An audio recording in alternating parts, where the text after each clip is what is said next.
All right, and Sheila's just going to go down and turn that around and come on back so we can get some good footage here.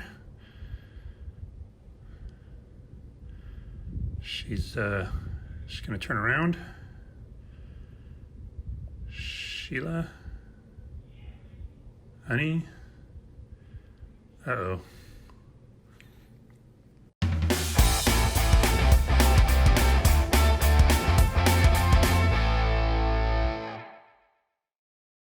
What's up, guys? Thanks so much for joining me. Really glad to see that you're here. As you can see, I am standing in the middle of Utah. Not 100% sure where we are. We've been driving for a couple days on a road trip. Took my son. You guys know Luke, the one with the Mustang. I'll link his video up here someplace. Or check out his Mustang video. Anyway, took him off to college, and what we had to do was we rented this Expedition. So it's a 2020 Ford Expedition Max. It's the big one, and this is a rental car review on that 2020 Expedition. So we'll be going through everything. We'll show you about the truck and what we thought, and let you know if this is a good vehicle for you guys to rent or not. So let's check it out. All right, guys, as I mentioned, this is the Max, which means it is the long version of the Expedition. So you can see we got a full-size door for the back here, and just a full-size door in the front. So we've got this sucker all loaded up with junk at the moment. So we'll do an interior shots for you when we get back to the house. But as you can see, this sucker's quite a monster, which is made for some very nice driving. It has got an incredibly smooth ride. We'll talk about that a little bit when we're driving it, but it's been excellent as far as the ride goes. So anyway, this is the Max. I think what we're going to do is go ahead and get back on the road. It's about a 1,000-mile drive. This was just too beautiful to pass up. Wanted you guys to be able to see this gorgeous area. So we'll get back on the truck. We'll give you some footage of driving down the road and how everything's working on the trip. And then when we get back to the house, we'll do a full wrap-up review on it, show you guys everything about it, and give you our review. So let's go.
So I'm not driving, so I thought this would be an excellent time for me to go over some of the interior features on this truck.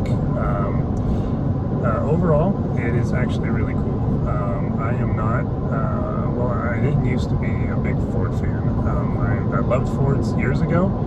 They were terrific back in the 80s and 90s. I owned quite a few of them. And then they started to go downhill, in my opinion, and they weren't quite as good of vehicles. Ford's really stepped up their game lately. This truck was supposed to be a Chevy Suburban that we had rented, because as you guys know, I own a Chevy Suburban, so I thought a brand new one would be super cool.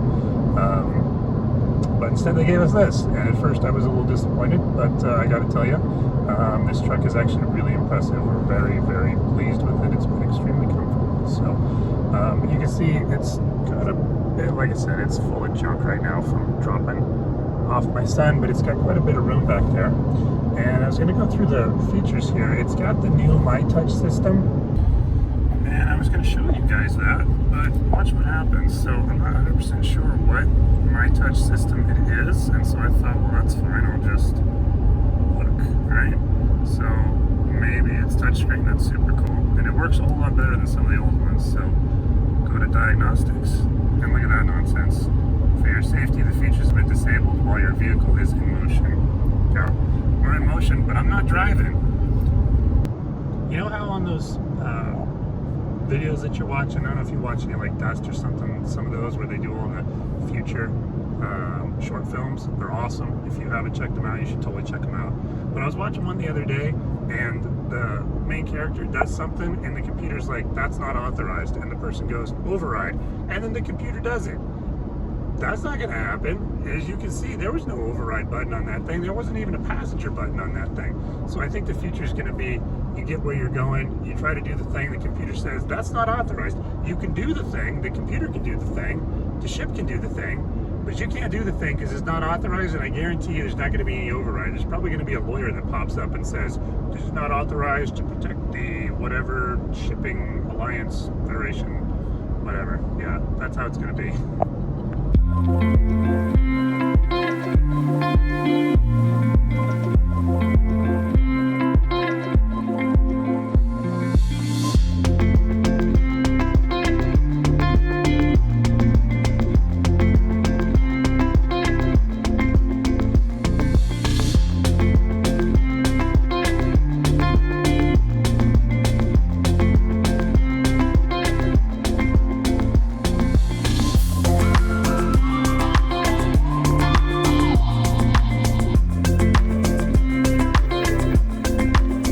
Something else that I want to quick mention about this truck. You see that sign there, a little over 10,000 feet here at Vale Pass. This truck's got the turbocharged V6 in it, and doesn't care that we're at 10,000 feet. It's still making all the power that it was making down at sea level because it's forced induction, and that's pretty awesome. My Suburban is got the 8.1 V8 in it, and it's not forced induction, and it does not make anywhere near the power up here in Denver, especially up here in the mountains at 10,000 feet, that it does at sea level. At sea level, that truck will chirp all four tires if you nail it. Up here, it's down big time. So it's pretty cool that this has got a turbo on it because it makes a big difference. We've driven this truck almost 2,000 miles now, and it has never been in a situation where it felt like it was underpowered. Obviously, we're not towing anything. I think if you were towing something heavy, that might be the Achilles heel for this thing. I don't know. We'll have to get our hands on one and tow something.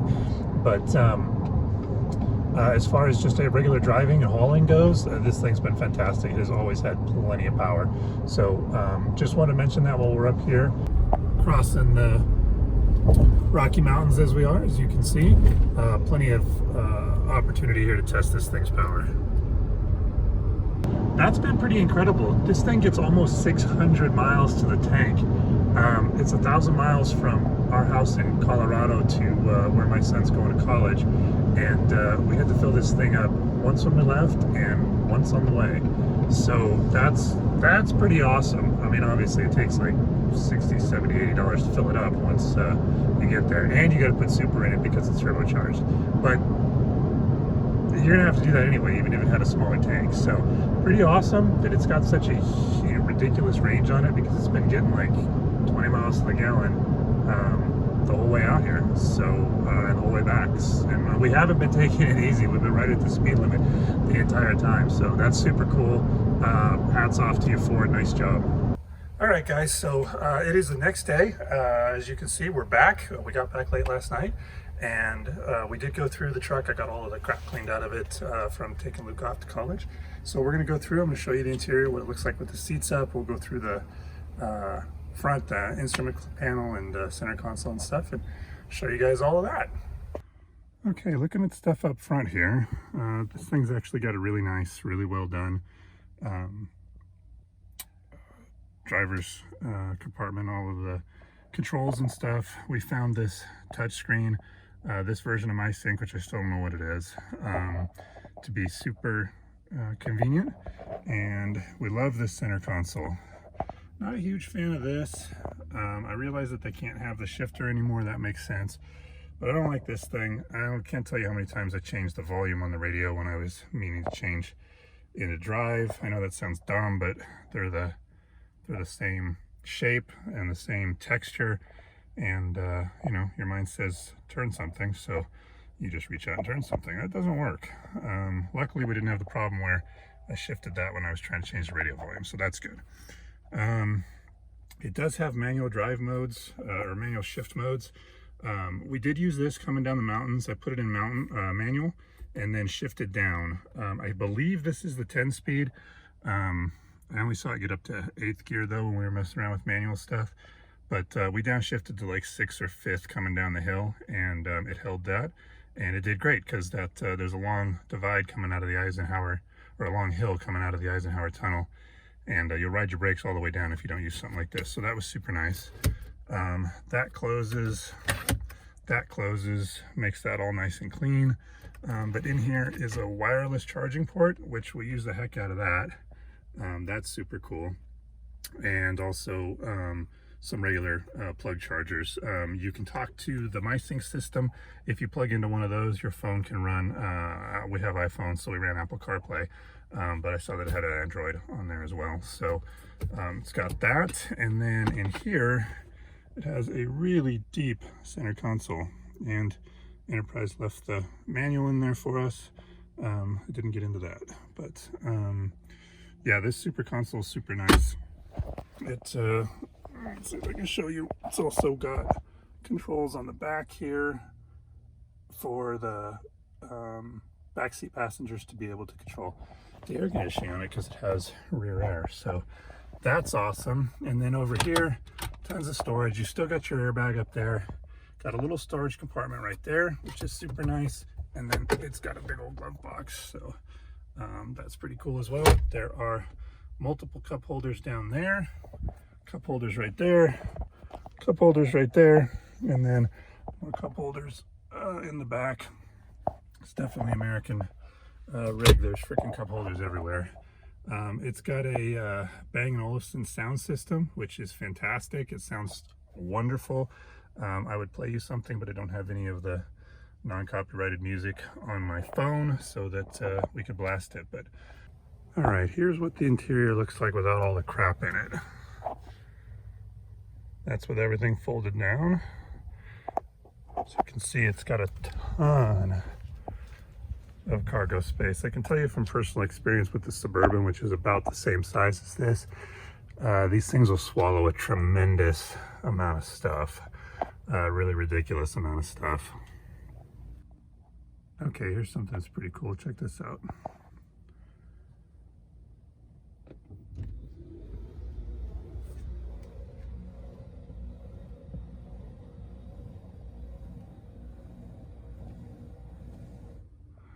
That's awesome.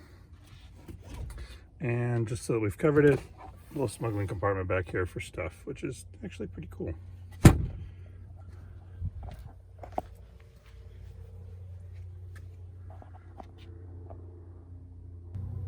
And there it is with all 3 seats up in the center and the 3rd row up in the back. These seats do slide. There's a lever right down here. Pull that, and you can see they'll move forward and backwards. Give you more space in the back, or what have you.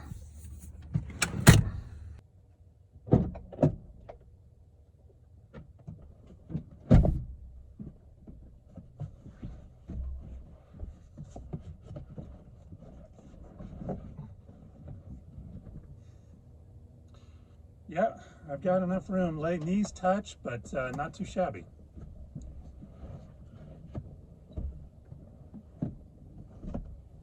All right, I'm good. Yeah, just like Joel here, I got my knees touching, but overall I'm not too shabby. I don't really like climbing over this thing to get back here, but if I had to, I could ride back here for a while.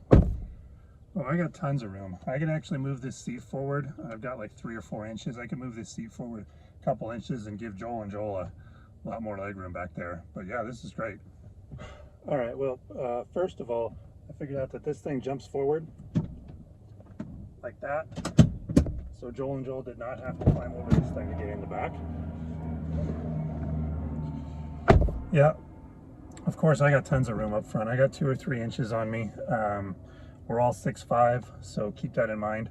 There's a ton of room in here in the front. These guys have got still more room, so we could give Joel in the very back quite a bit more. If I moved up, I'd give them 2 inches and they could give them 3 inches. And then yeah, here I am in the driver's seat. So that's 6 of us. Again, like Joel said, we're 6'5", so this is a huge truck. There's tons of room. If we adjusted the seats a little bit, we could all easily sit in this thing comfortably for quite a while. I would say a long road trip would be totally fine, even in the very back. This thing's awesome. Okay, here's the engine. This is a EcoBoost V6. As you can see, it is turbocharged. And it makes between 375 and 400 horsepower. I don't know Forbes well enough to know which version this is or how you get the extra 25 horsepower. Could do some research on that. But as I mentioned while we were driving, this motor never felt underpowered. It had tons of power this entire trip. And the only thing I don't know about is towing. It's got pretty good torque, but I don't know how it would do with a trailer. So one of these days we'll try to get our hands on one of these for a used or abused, and we'll see how that does. But as far as driving around, just hauling people and stuff, it did fantastic. Okay guys, just real quick, want to show you fuel history. There we go. So 20.5 gallons driving cross country in this thing. That's pretty, actually I guess that says last 30 minutes, but yeah, that's what it's been the entire trip, so it's awesome. Yeah, and look at the range on that thing, 683 miles based on the way we've been driving it. That's insane. Okay, one other thing that I wanted to show you that I thought was super cool is when you lock this thing, it puts its mirrors away. It's super big, and it doesn't really fit in standard spots super well. So folding those mirrors back is gives it a lot more room on the side for people to walk by and not be messing with it. So that's super cool. It's nice manners. I like that a lot. All right, so some cool stuff that this has got straight from the factory. As you can see here, it has auto start and it has the remote gate. I'll be really honest, I got no idea how to open up the remote gate without using this. I'm sure there's a way, but if you just double click it twice, it opens up, which is really cool. Use the heck out of that feature. And then actually just learned this morning, if you double click it again, it gives you a little warning and then it puts it away, which is super awesome. And then we got to try out the auto start because I didn't get a chance to try it on the trip.